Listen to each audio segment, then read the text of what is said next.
How we looking, guys? You look great. Looking good? Yeah, you looking look really good. good. You know, I did my hair for y'all today. I know, it looks really good. Man, I appreciate all the compliments. I have low self-esteem. Anyway, how's it going, guys? Sammy Jarouche, your humble and most faithful video director of Consequences Sound, bringing you another Facebook Live session here, our very first Facebook Live actually on a tour bus.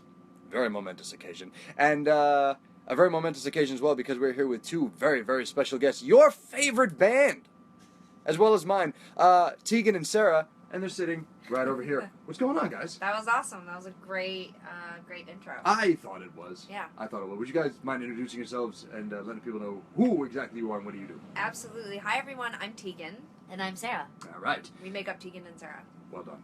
So, ladies and gentlemen, now is your chance, man. You have the opportunity to play rock and roll journalist and ask them any and all burning questions that you have had in your minds from day one. Anything you've ever wanted to ask Tegan and Sara, now's your shot. I'm gonna give you guys just a few warm-up questions before we dive into the fan ones. Love it. We're kind of wrapping up the year now. We're almost about to get into November. It's getting chilly out, so I'm just curious as to know when it comes to the best music and the best movies, what have Tegan and Sara appreciated most this year? Oh my god. I get so stressed out by this question. You know, like I feel like if I don't have my computer in front of me, I'm like, do I even listen to music?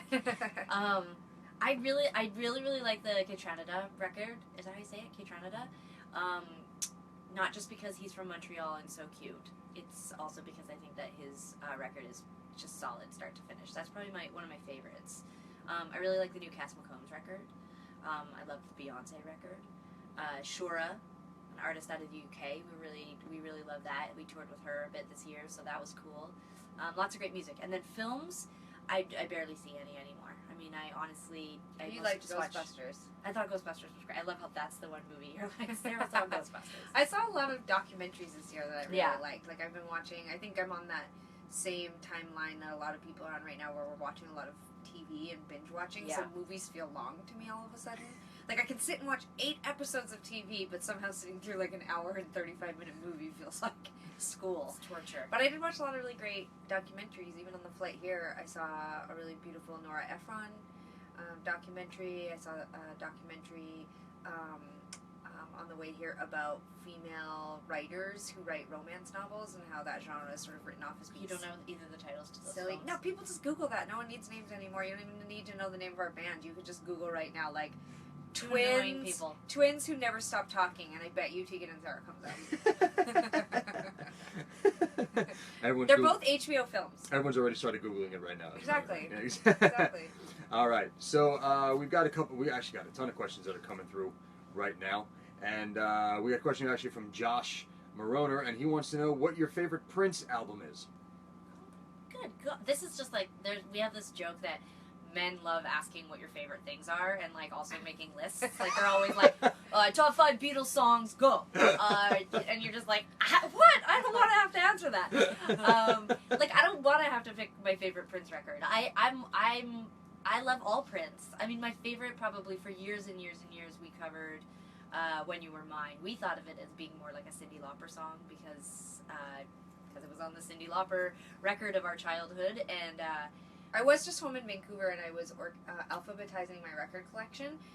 My stepdad gave me his record collection from the 70s and 80s, and I went through finally after 5 years and I organized it all, and I actually was so thrilled. There were 3 Prince records in the collection. I put on Purple Rain and listened to it like on vinyl. sounds good. Like totally had that moment, and I was like, this is so good. I think our household, we listened to a lot more Bruce Springsteen, so I haven't really like imprinted on Prince in the same way as some people have. Like I appreciate it, can sing along to every song, but like the Bruce Springsteen collection was like this high. I have like every B-side, every extra thing. Like I got stuff still in plastic. Like it was crazy. The pile of Bruce Springsteen was this high. I feel like I'm now more appreciative of Prince's production and aesthetic as an adult than I was when I was younger. I think it took me a lot longer to get into Prince's songs. I could always relate to them when they were being sung by other people, and even when I would sit down to play like Little Red Corvette or I Can Never Take the Place of Your Man, like all of those songs, like I get them when I'm doing them, but from just a listening perspective, Prince wasn't always my jam. But now I mean, I think he's brilliant. But that probably says more about what I'm listening to now. Nice, man. Nice. We got a question coming in from Josh. How has the present day world events and political social structure altered your music? Or has it altered your music? I mean, we talk about this a lot, that, you know, because we sort of always saw ourselves as being very political, outspoken people in our lives, and as individuals, often our music didn't feel like it needed to be. It's almost like our outlet from being political people sometimes is writing pop songs, you know, writing music about love and relationships. I think with this record that we just put out, I felt a little bit more political. Like, I felt like sneaking things in a little bit more, and just sort of just acknowledging stuff. Like, I think I wrote "Be With You," one of the songs on the album, right after the Supreme Court ruling about same-sex marriage. That's a complex issue for me, because although I'm gay, and I just believe it's outrageous that we don't have exactly the same rights as our heterosexual counterparts, I also hate marriage. So it's confusing, because I fought for that, but I also was like, boy oh boy, I don't really want to get married. So that song is kind of about that, about meeting somebody and meeting my current girlfriend and realizing, like, I finally had met someone who didn't put as much emphasis on marriage and those kind of institutionalized ideas that I think of as being very structured and sort of based in religious based in religious ideas that we've, like, held over, and we've changed them and made them kind of fun and cool, but I still think of them as being sort of, like, confining for no reason. Okay. Yeah. And I have to congratulate the both of you on the brand new record. Oh, thank you. Job well done. Love You to Death. If you guys haven't heard it yet, go and what the hell are you waiting for? Go listen. Jesus Christ, get out there and listen to Get the record. streaming. For God's sake. I got a question here from Jennifer. When do you find you're more creative? Daytime or nighttime?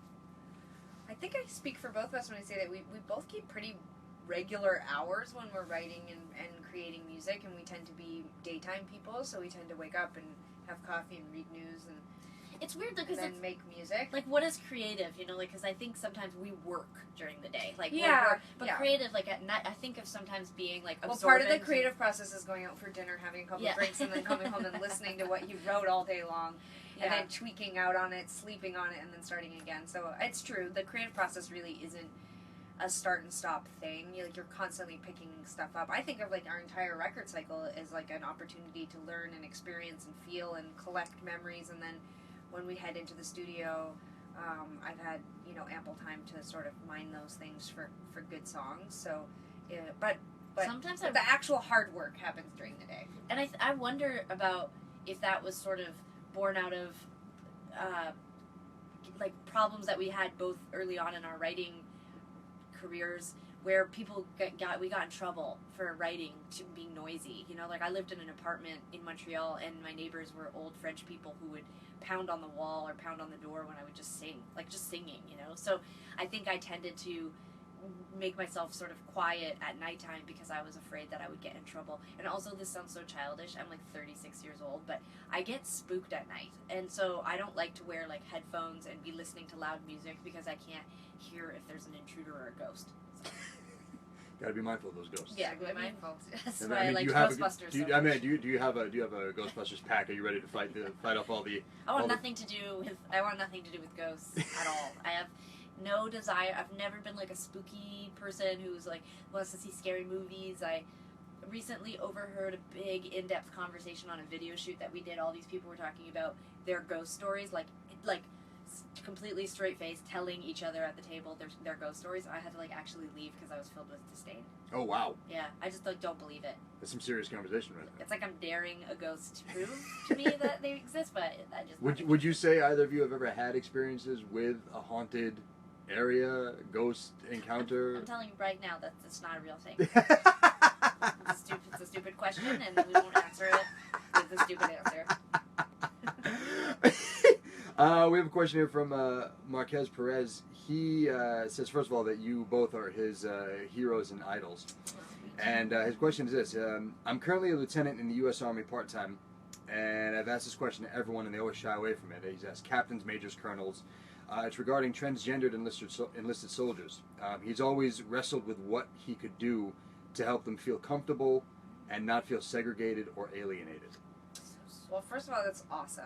I mean, it's we are not in the military and are not trans, so I would hate to speak on either topic too in depth, because I would rather just speak from a place of like my heart. And I think that, you know, as a queer person and as a member of the LGBTQ community, as someone who's always been labeled alternative or different, or I'm much worse than that too, I think the biggest thing that people have done for me is just listen, educate yourself, and yeah, offer to listen and be a part of hopefully making this world a better place for trans people. I mean, we're I think right now in the thick of our trans civil rights movement, and I think all of us, even people from the LGBTQ community, have to listen more. We have to understand. We can't insert ourselves into a conversation if we don't have all of the facts. And when it comes to the military, you know, I know very little about it, as I have not served in the military, but I would say that it seems like a very, very important thing to be talking about and understanding right now. So, but the first step is just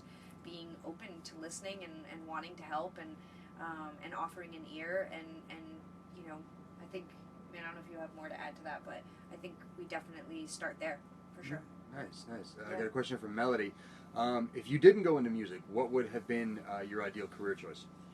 I mean, it's so hard now to say, because I think part of what led us to music was our lack of vision, or like not being able to exactly find what it was that we were good at or what we both liked. And because we were both interested in performing and writing, and music was our obsession in, you know, our whole lives, there was something about all of that that then intersected with business. Like, we actually really quite enjoy everything about our business. We're very much involved in our merchandise, our publishing, our record deals. We sit through every meeting. We're fairly involved in, even on a daily level now, with so much infrastructure, being a bigger band, we're still involved in our budgets. We go through everything with our managers and our agents. So it's weird. I would never have known that we would probably be really well suited to have a small business, but probably one of the most surprising things about becoming musicians and being able to build this career was that we have a knack for it. We're quite good at it. We can tag team, and we have a really thoughtful approach and a bit of a yin and yang kind of thing. And I think, you know, if I went back in a time machine and I couldn't do music, hopefully I would think that, you know, maybe my leadership and my, you know, my marketing and vision and those kinds of things, that they would have benefited some kind of business. Nice, man. We have a question here coming in from Michael. He wants to know, off your new record, the song That Girl, what is it about? Because he says that song to him is very mysterious. Sometimes it feels mysterious to me too. We're talking about it backstage, because we keep taking it out of the set and then putting it back in the set, and we feel like it's really different than everything that's in the set right now, so we're having trouble finding a place for it, which is kind of symbolic, I think, because that's sort of what the song's about, you know. Like, I think it was a combination of me questioning my actions and behaviors in my life, especially related to romantic relationships, but then also questioning how I fit into the relationship that I was in, and also me questioning things that I was willing to put up with within a relationship. And I found myself a lot being like, I don't want to be that girl that says blah blah blah. And so, I mean, I think it's a pretty relatable topic, or idea. Like, I think that we've all been in that situation where we feel like we're trying not to be that person that's like that, but you end up being that person. And I think it was a reminder to sort of step outside of my situation and look into that situation, and maybe have compassion for myself, that I was more like everyone else than I thought, and I didn't need to be so hard on myself, I guess. Okay. So, which is how I feel when we perform it live. I'm like, it's fine, friend. You're doing a great job, song. You're doing okay. You're doing fine. I got a question here from Melvin. He asks, do you think your music would be where it is today if you didn't take it to the quote-unquote pop side of music on the Heartthrob album? You know, it's hard to say. I think that we've seen certainly a continued passion for our older music. Like, that's just obvious to me every night when we play songs off of the Con, for example. People get stoked. So I think we would still certainly be able to tour and perform at the level we're currently at if we still were making music that was more, indie rock, whatever you want to call it. But I think what ended up happening for us, most importantly, with making a more pop record, it was exciting, and it challenged us. We had to talk to completely different press organizations. We had to suddenly switch formats in terms of where we were going to perform at radio, and it made us sort of strengthen our visuals, because we were trying to reach a larger audience, and we were maybe we were sort of up against people who, like, competing with people who have way bigger budgets and way bigger teams of people, and it just made us kind of have to, I don't know, refocus our whole band and our whole presentation. It's also been really, really positive for our live show. Instead of just being like a rock band, we really had to sort of almost catch up with where technology was, and it was really fascinating for us to sort of start to understand what a lot of other bands were doing, and not just with playback, but just wireless stuff, and using the stage in a very different way. We grew up in the punk rock world where it was sort of like you thrashed around with your guitar and like that was cool. There's a whole different level of interaction that we're attempting, in our current live show. That, I mean, it never even occurred to me in the first 15 years of our career to even, try. So I think, the pop thing was just another way, I guess, of being reborn. I mean, the band feels new and fresh to us even after 2 decades. So I think that's just like part of staying alive in this industry. Nice, man. Got a question here from Mary. She wants to know, at your concerts, the mailbox you have that people can put stuff in, Yeah. what happens to all that stuff? That's a good question. Well, we try to encourage people not to give us presents or gifts because, first of all, Why? Well, What's wrong with presents? I mean, presents and gifts are really lovely, and it's so wonderful. Their existence as fans is gifts enough. That's sort of where we got was, it's people who are coming to the show likely already purchased the tickets to the show and the music itself, and then T-shirts, and it's not necessary to give us gifts. And even though we love it and we really feel grateful and humbled by that, we were like, you do not need to leave us gifts. So the mailbox is solely, usually, receiving letters, and there were just so many letters, and it was impossible to write everyone back. And so what we started to do was encourage people to give us postcards, and Sarah draws them a picture and we sign it and we send it to them, and it's like a really easy way for us to connect. And oftentimes people will attach a letter or a note about what they're up to. So that's now catching everyone else up to speed on what the mailbox is. To answer your question about what happens to all of that, I mean, we read everything, we look at everything. Sarah Instagrams it, I Snapchat it, we interact with a lot of it, and then a lot of it just we Recycle. Delicately recycle. We obviously don't want people's personal stories just being left out, so we carefully manage the personal stuff that comes in.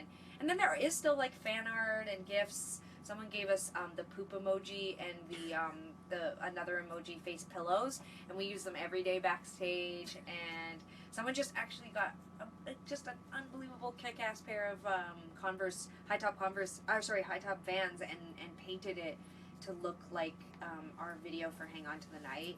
And we get cool stuff like that. We keep that stuff and we bring it home with us. Some of the other stuff just kind of gets given away. Like sometimes people give us clothes and things like that, and if it doesn't fit, we give away to our band and crew. I don't know. We love all of it, though. Someone did give us candy yesterday. I can't wait to have dinner and then have the candy afterwards. Nice. So food is still received warmly. Nice. Also, someone just wants you to know, Sarah, that they are currently wearing the same socks as you. Oh, cool. Right on. So you are already creating fashion trends in the... And then someone also wants to say on the fashion tip, they're saying awesome leather jackets. Do you carry switchblades? We absolutely, yeah. And we we're play weapon free. greasers late at night. We're weapon free. I used to have a knife on my keychain, but then you can't carry them through airport security, so there's no point. Okay, man. I I just guess use my ninja skills. I guess it's a good point. There's actually a lot of South American fans that are tuning in. They want to know any plans for a South American tour. Yeah, if you go online, we just announced a bunch of dates. We're doing a lot of Lollapalooza, so we're going to Chile, we're going to Brazil, Argentina. We're going to Argentina, and there's a couple other surprises in store. So Ooh. People should keep. Yeah, we've never been, and we know our South American fans are very, very, very excited about this this upcoming tour because they've been basically writing on our Instagram since Instagram started. Come to Brazil and come to Argentina, and we can't wait. We're really excited. Nice, man. Question here from Jessica. Are you guys planning on releasing maybe a 10-year anniversary record of the con? We are talking about doing something. I don't know if we'll be releasing anything. We like when that record came out, we released the demos as Yeah. well. We made a movie about it. There's not a ton to re-release, but we are looking at special stuff. Yeah, we've been talking. We're just not sure what people want. For us, we've always been sort of a populist band. Like, to me, do people want to hear us go out and perform that record like top to bottom? Do they want to hear us reinvent those songs? Do they want us to go out and just do the songs acoustically and like take questions and do like a Q&A about the album? Do we screen we put out a little movie that came out with with the album. Maybe we should do one of those Twitter polls, you know, Yeah. like where you put it up and you, like, I Yeah. see them on Twitter. I don't know how to figure out how to do I it. can do but- it. I know how to do it. I'll help you. But we definitely are in talks to do something. We would love to. We feel like because it came out in 2007, we have like another year to really like put it all together. But we're really proud of that record, and it seems to be the record that really deeply affected our career. You know, it really changed the course of our band. That was when we moved over to a major label. It's sort of when we saw our band kind of hit, I guess, more like mainstream status, just in terms of. You know, like we could use our name and people would not just go, "What? I haven't heard of you guys." Like it was like one of the first times in our career I remember thinking like, "Oh, I think we're getting to be a bigger band." Right. Yeah. That's awesome, man. I got a question from Holly because you guys have been releasing music videos for every track off of the new record. So she wants to know when the last 2 videos are going to be released. Great question. Both are in post production right now, so both will come out before the end of 2016. I think probably. That Girl is going to be done first, and I think it'll come out early November. And then Dying to Know is the last one, and I would assume probably right at the beginning of December that one will be done. And both are going to be really cool, and I feel like we're both pretty excited about the fact that all 10 videos are completely different. I think they're a really neat package, like the 10 together. So. And I'm just excited we don't have to be in any more videos. No more videos. You've hit your video quota for the next however many I years. hit the quota big time. We're like really excited because of these last 2. We only participated really in one, and we didn't have to do anything extra to be in it. So, Okay. But yeah, we're videoed out. Because I was actually curious about that too in regards to, I mean, when you guys were putting together the record and stuff, I mean, was this an idea you had from the beginning where you're like, okay, let's try to create a concept for every song, like, from the get-go? I mean, the thing that has always been tricky with video budgets, especially as we've sort of seen I don't know, just like a complete change of like how video content is used. The traditional model is like your label gives you a video budget, and you usually split that between two songs, and you know, ideally those would be 2 singles, and it's always felt a bit. I don't know. It's always felt like, why not just make a video for everything? Why not take the whole budget and split it up instead between every song on the record? Obviously, we sort of budgeted for the singles a little differently, but because we are in a fortunate position of being given enough money to do that, we were able to, I don't know, extend the creative process. Like, once the songs are recorded, you know that there's going to be deep cuts, as we like to call them, where they're not going to get the attention that the singles are going to get. They're not going to necessarily... they're not going to be the ones that are on radio. They're not going to be the ones that people feature on TV or on YouTube or whatever. So we just like the idea that they all sort of get their creative due, and it also, to me, creates a more 3-dimensional look to the whole record, because it sort of feels like that's the way people are listening to music now, is on YouTube. That a lot of times people aren't just listening; they're actually looking, and so it just seems like a no-brainer to provide a visual element to the record. Nice, man. Sarah, there are a lot of people asking about your cats. What would you like to know? Well, somebody asked specifically, do they sit up like humans? They do sit up like humans. Yeah. Well, I mean, like gross humans, like gross lazy humans who are wasted. Yeah, they're pretty bendy. You know, like they sort of slump around a lot. And They're flexible. Yeah, they're really flexible, and they're preferred. Very common for the breed. Yeah, the breed is Scottish Fold, and they're totally known for, if you Google Scottish Fold, it's just thousands of pictures of cats sitting on their butts, and my cats do that. And then one of them, Holiday, my firstborn, who's my favorite, she also does another trait that a lot of Scottish Folds do. She stands on her back feet, just completely erect, like just stands Like without up. help? Like without help. You gotta go to our Instagram page. Yeah. Oh man, I'm definitely gonna And do it. she does that. I'll walk into the kitchen, and she'll be like standing fully just on her feet, standing up on the kitchen counter. It looks weird. How was your day? It looks like she's a mini human wearing a cat suit, like standing up. Because somebody was also asking too, have you taught your cats to use the toilet like a human? Oh my god, no. To me, it's like, let's not push it. Like, no, like, they go in the litter box. That's good enough. They don't have to be able to do my taxes. Like, they're fine. They're still cats. But yeah, no, they're pretty cool.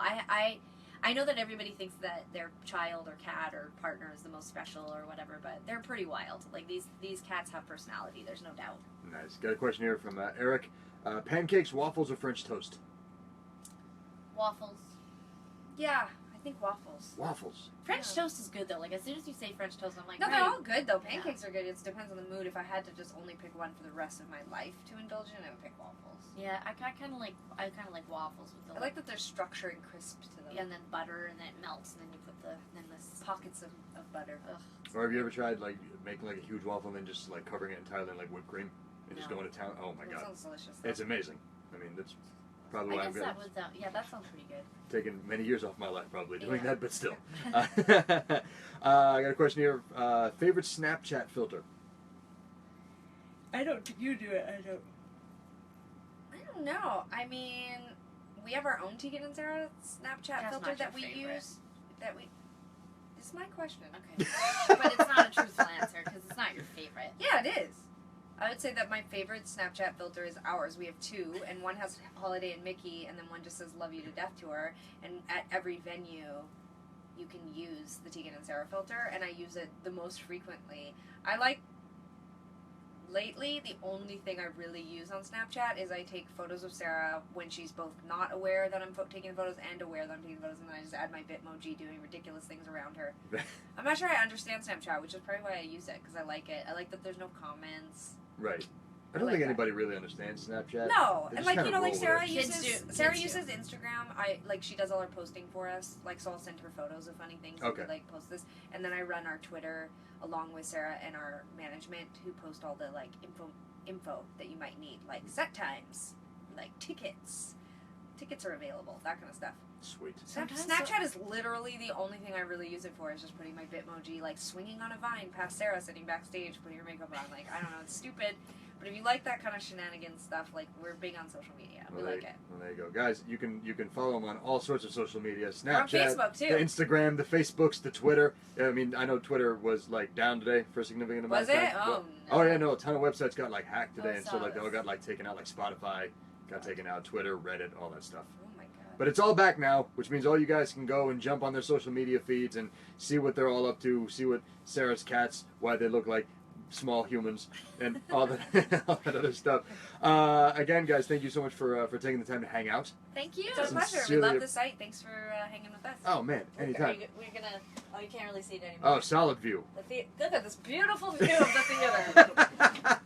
Love You to Death is the new record. It is out. Go and listen to it many, many times. Dance to it, sing along to it, cry to it, laugh to it, do whatever you'd like.